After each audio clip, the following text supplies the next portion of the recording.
Hello বন্ধুরা, কেমন আছেন সবাই? আশা করি সবাই ভালো আছেন। শুরুটা করলাম মিষ্টি দিয়ে। সবার সঙ্গে মিষ্টি মধুর সম্পর্কটা যেন বজায় থাকে আমার। তো বন্ধুরা, রান্না বান্না হয়েছে, খুব বেশি না হলেও মোটামুটি হয়েছে, কারণ আছে। কেন? আমার মেয়ে এসেছে, জামাই এসেছে। আর সত্যি কথা বলতে ইচ্ছে তো করে। আমাদের যেমন জামাইয়ের যে একটা স্পেশাল ডে, জামাই ষষ্ঠী, তো সেই জামাই ষষ্ঠীটা কিন্তু আমার শ্বশুরবাড়িতে নেই। তো কি করব, নেই যখন জোর জবরদস্তি তো এসব করা যায় না, আর মনটাও খারাপ হয়ে যাবে। মনে হয় জোর করে করলে যদি কোনো কিছু অসুবিধায় পড়ি তখন মনে হবে যেন এইটার জন্যই হলো। তো কিন্তু মনে তো স্বাদ থাকে যে জামাইকে একটু সাজিয়ে গুছিয়ে খেতে দেব। তো যতটুকু পেরেছিলাম ততটুকু জোগাড় যন্ত্র করেছিলাম, আর করে একটু সাজিয়ে খেতে দেওয়ার ব্যবস্থা করেছিলাম। তো ভিডিওটা করলে অনেকটাই বড় করা যেত, রান্না বান্না কিছুই করতে মানে তুলতে পারিনি। তো কি করব, যতটুকু পেরেছি ততটুকু, মানে মেয়েই তুলে দিয়েছে ওইটুকু। ব্যস্ততার মাঝে যেমন বাজার করে আনা, তারপরে রান্না আছে, তারপরে গুছিয়ে সাজিয়ে গুছিয়ে দেওয়া, এগুলো করতে করতে যেন এত ব্যস্ত হয়ে পড়ি তখন আর ভিডিও করার দিকে মাথাটাই থাকে না। তাও তার মধ্যে শেষ বেলায় আমার আবার সবসময় শেষ দিকে ভিডিও হয়, মানে রান্না হয়ে যায় তারপরে মনে পড়ে। তো যাই হোক, মেয়ে এসেছিল, তো আমি যখন বেড়ে দিব বলে এলাম যে চল গুছিয়ে দিয়ে দিই, বেলা হয়েছে খেয়ে নে, তখন মেয়েকেই বললাম যে একটুখানি তুলে দে, না হলে কিন্তু এটা আর হবে না। তো ওই একটু সামান্য, আর ও ভিডিও করলে না একবারে মানে এত ঝটপট সেরে দেয়। একটু গুছিয়ে একটু ঘুরিয়ে দেখাবো, সে আর হয় না। তো যাই হোক, যতটুকু দেখিয়ে দেয় অতটুকুই আমার অনেক। আর দুপুরবেলায় খাওয়া দাওয়া হয়ে গেছে, বা খাওয়া দাওয়া করে একটু রেস্টও হলো। এরপরে একটু বেরোনোর ইচ্ছা ছিল, তো সেই জন্য রেডি হচ্ছি। আর রেডি যে হচ্ছি, ঘেমে নে স্নান, এত গরম এত গরম, মানে ভাবা যাচ্ছে না। বৃষ্টির নাম তো নেই, কিন্তু আকাশ কেমন যেন ঘোলাটে ঘোলাটে হয়ে আছে, মেঘলা মেঘলা। আর যেদিন ঝড় দিচ্ছে না, গোটা ঘর বাড়ি যেন ধুলোয় অন্ধকার করে দিচ্ছে, আর পরিষ্কার করে করে শেষ হয়ে যাচ্ছি। বৃষ্টি তো হওয়ার নাম নেই, শুধু ওই ঝড়, আর অন্য কোথাও বৃষ্টি হচ্ছে সেই হাওয়াটুকু আসছে, ওইটা নিয়েই এখন সেই বলে না দুধের স্বাদ ঘোলে মেটাতে হচ্ছে। কি করা যাবে, গরমে তো মানে স্বস্তি নেই। তার মধ্যেই হালকা ফুলকা এই শাড়িটা সত্যি প্রচণ্ড হালকা, পরে দেখেছেন গলাটা ভিজে গেছে শাড়ি পরতে পরতে। এই দেখুন, পুরো চান হয়ে যাচ্ছি। ঘরের ভিতরে বেশি, বাইরে যখন বেরিয়েছিলাম রাস্তায় তখন কিন্তু এতটা ছিল না। তো মেয়ে জামাইকে নিয়ে বেরিয়েছিলাম, সামনেই একটুখানি বলল মা চলো বা রাস্তা থেকে বেরিয়ে আসি। তো আমাদের বেরোনোর একটা কারণ ছিল, এখানে না আমাদের ওভারব্রিজ হয়েছে, তো সেটা উদ্বোধন হয়নি, কিন্তু একটা সাইড খালি ফাঁকা করা আছে বলে সব মানুষজন উঠে পড়ছে সেখান দিয়ে। অনেক দিনই ওঠানামা করছে, আমার আর ওঠা হয়নি। তো আমি ভাবলাম যে যাই এদের সাথে এইটুকু একটু ঘুরে আসি, আর সামনে একটা ছোট্ট মল আছে, তা সেখান থেকেও ঘুরে বেরিয়ে সন্ধেবেলাটা কিছুটা সময় কাটিয়ে আসবো।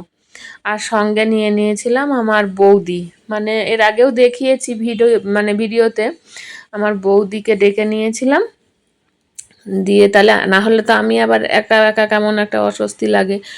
মেয়ে জামাই আর আমার বৌদি আর আমি, তো আমরা দুজনে ওখানে এই যে এই পাশে পিঙ্ক কালারের চুড়িদার পরে আছে, বিশেষ করে দেখায়নি খুব ভালো করে। একটা ফটো মনে হচ্ছিল তুললাম না, খুব মিস করলাম। একটা ফটো তুললেই হতো, ফটো তুলতে ভালোবাসে, কিন্তু আমারই ভুল হয়ে গেল। সামনাসামনি একটা সেলফি নিয়ে নিই বা কিছু। তো ঘোরাঘুরি করছিলাম, আর মেয়ে জামাই ওরা বিরক্ত মানে গরমে এত বিরক্ত হচ্ছে, দিয়ে তাও এখানে এলে ভালোই লাগতো, কিন্তু ওরা বলল বাইরে বসার জায়গা আছে ওইখানে বসছি, তোমরা দুজনে ঘুরে এসো। বেশ, এই যে ব্লাউজগুলো দেখছিল আমার বৌদি, বলছে দেখো কি সুন্দর ব্লাউজগুলো, বেশ ভালো ভালো, দামও কিন্তু খুব বেশি না, অনেকটাই কম দাম। তো ঘোরাঘুরি শুরু করেছিলাম, আর ঘুরতে ঘুরতে মানে কি করব, একটু ঘুরে ফিরে সময় কাটাচ্ছিলাম আর কি। খুব একটা বেশি মানে বিশেষ কিছু নেবার ছিল না।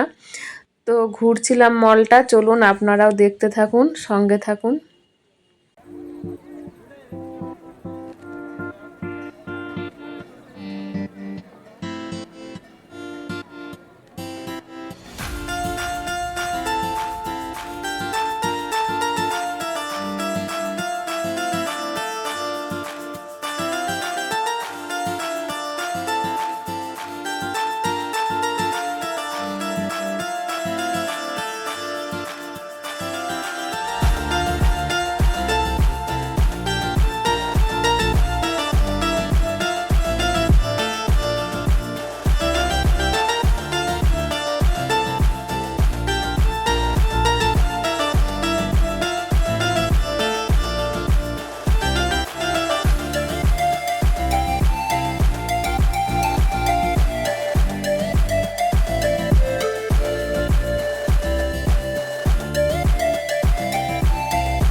তো বন্ধুরা ঘোরাঘুরি করছিলাম, ভালোই বেশ ভিড় হয় এই মলটাতে।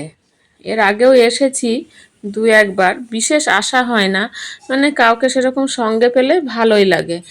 আর একটু ঘোরাঘুরি করতে দেখবেন, অকারণেও যদি একটু ঘোরাঘুরি করা হয় না, তাহলে মনটাও অনেক ভালো হয়ে যায়। একঘেয়েমিটা কেমন যেন নিজেকে বোকা বোকা, মন খারাপ মন খারাপ এরকম একটা ভাব চলে আসে। একঘেয়েমি একরকমই জীবনযাপন, তার মধ্যে যদি একটু বেরোনো যায়, একটু ঘোরা, একটু আনন্দ, তাহলে বেশ ভালোই কাটে। তো আমরা সেই যেটা বললাম আর কি, ওভারব্রিজটায় গিয়েও ছিলাম, কিন্তু রাত্রিবেলায় লাইট বিশেষ ছিল না, অন্ধকারে আর ভিডিও করা হয়নি।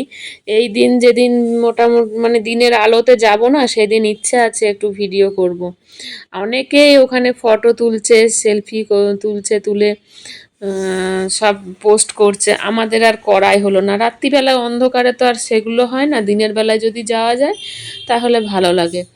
তো বন্ধুরা ঘোরাঘুরি করতে করতে অনেকটাই সময় কাটিয়ে ফেলেছি, এইবারে বেরোতে হবে। দেখছি ঘড়িতে টাইমও প্রায় 9টা বাজতে যাচ্ছে, ঘরে বাড়ি যাব, গিয়ে একটু খাবার করতে হবে। তো সব কিছু ভেবে এবার বেরোবো। তো বেরিয়ে আসার সময় দেখলাম যে শুধু হাতে বেরিয়ে যাব, কেমন একটা লাগছে। তো চলে এসেছিলাম পাপোশের কাছে। তো পাপোশগুলো বেশ ভালো, সস্তা, কিন্তু খুব যে দামি তা না, দামিও আছে সস্তাও আছে। এই দুটো হাতে আছে বৌদির, এই দুটো আমরা দুজনে নিয়েছি। খুব ভালো করে ফটোও তোলা হয়নি, ওই মানে এইগুলো করতেই ব্যস্ত ছিলাম। দেখুন এইগুলো না 100 টাকায় দুটো, কিন্তু কোয়ালিটিটা না একটু যেন খারাপ খারাপ, কেমন যদি কাঁচা হয় তাহলেও নষ্ট হয়ে যাবে, আর যেন চেপটে যাবে, খুব একটা ভালো না। কিন্তু দেখতে দেখুন এগুলো সব বড় বড়, এগুলো হচ্ছে 100 টাকায় দুটো, আর আমরা নিয়েছি 200 টাকায় দুটো। তো একটু ভালো নিলাম তার মধ্যে, দিয়ে বৌদি একটা আমি একটা নিয়ে এরপরে বেরিয়ে পড়বো। তো বন্ধুরা কেমন লাগলো আজকের ভিডিও? যদি ভালো লেগে থাকে তাহলে অবশ্যই চ্যানেলটি সাবস্ক্রাইব করে নিয়ে পাশে থাকবেন, এবং দেখতে দেখতে একটা লাইকও করে দেবেন। কমেন্টস করতেও বলছি। আসছি, টাটা সবাইকে, ভালো থাকবেন সবাই।